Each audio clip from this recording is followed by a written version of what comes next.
മതം മാറാൻ നിർബന്ധിച്ചതിനെ തുടർന്ന് 23-കാരി ആത്മഹത്യ ചെയ്ത സംഭവത്തിൽ പറവൂർ സ്വദേശിയായ റമീസിനെതിരെ കേസെടുക്കാൻ പോലീസ് തയ്യാറെടുക്കുന്നു. മരിച്ച സോന എൽദോസിന്റെ ആത്മഹത്യാക്കുറിപ്പിൽ തന്റെ മരണത്തിന് ഉത്തരവാദി റമീസാണെന്ന് വ്യക്തമാക്കിയിട്ടുണ്ട്. TTC വിദ്യാർത്ഥിനിയായ സോനയുടെ കുറിപ്പിൽ റമീസ് മുൻപ് ഇമ്മോറൽ ട്രാഫിക്കിംഗ് കേസിൽ പിടിക്കപ്പെട്ടിരുന്നുവെന്നും അതിനുശേഷവും അവനെ ക്ഷമിച്ച് ബന്ധം തുടർന്നുവെന്നും പിന്നീട് വിവാഹത്തിനായി മതം മാറണമെന്ന് സമ്മർദ്ദം ചെലുത്തിയെന്നും പറയുന്നു. രജിസ്റ്റർ മാരേജ് നടത്താമെന്ന വ്യാജേനെ അവനെ വീട്ടിലെത്തിച്ച് കുടുംബം കൂടി മതം മാറ്റം ആവശ്യപ്പെട്ടുവെന്നും സമ്മതിച്ചിട്ടും ക്രൂരത തുടർന്നുവെന്നും കുറിപ്പിൽ പറയുന്നു. കുറിപ്പിൽ ചെയ്ത തെറ്റിനും പെരുമാറ്റത്തിനും റമീസിന് കുറ്റബോധമോ സ്നേഹമോ കാണാനില്ല. നീ മരിച്ചോളൂ എന്നായിരുന്നു അവന്റെ വാക്ക്. ഇനി വീട്ടിൽ ഒരു ബാധ്യതയായി ജീവിക്കാൻ സാധിക്കുന്നില്ല. അപ്പന്റെ മരണവും ഈ സമ്മർദ്ദങ്ങളും ചേർന്ന് എന്നെ മരണത്തിലേക്ക് തള്ളി എന്നുള്ള വരികൾ ഉൾപ്പെടുത്തിയിട്ടുണ്ട്.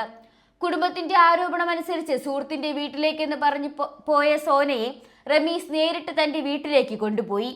അവിടെ കുടുംബാംഗങ്ങളും സുഹൃത്തുക്കളും സന്നിധരായിരുന്നു. സോനയെ മുറിയിൽ പൂട്ടിയിട്ട് മർദ്ദിക്കുകയും മാനസികമായി പീഡിപ്പിക്കുകയും ചെയ്തു.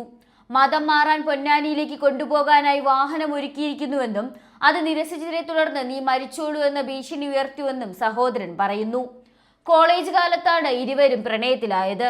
പിന്നീട് വിവാഹം ആലോചിക്കുമ്പോൾ റമീസിന്റെ മാതാപിതാക്കൾ മതം മാറണമെന്ന് ആവശ്യപ്പെട്ടതായി കുടുംബം പറയുന്നു. അച്ഛന്റെ മരണത്തിന് 40 ദിവസം മാത്രമായതിനാൽ വിവാഹം 1 വർഷം കഴിഞ്ഞ് നടത്താമെന്ന് അവർ തീരുമാനിച്ചിരുന്നു. നെടുമ്പാശ്ശേരി വിമാനത്താവളത്തിലെ താൽക്കാലിക ജീവനക്കാരനാണ് റമീസ്.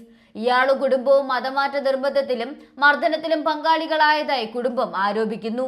സോന ശനിയാഴ്ചയാണ് മരണമടഞ്ഞത്.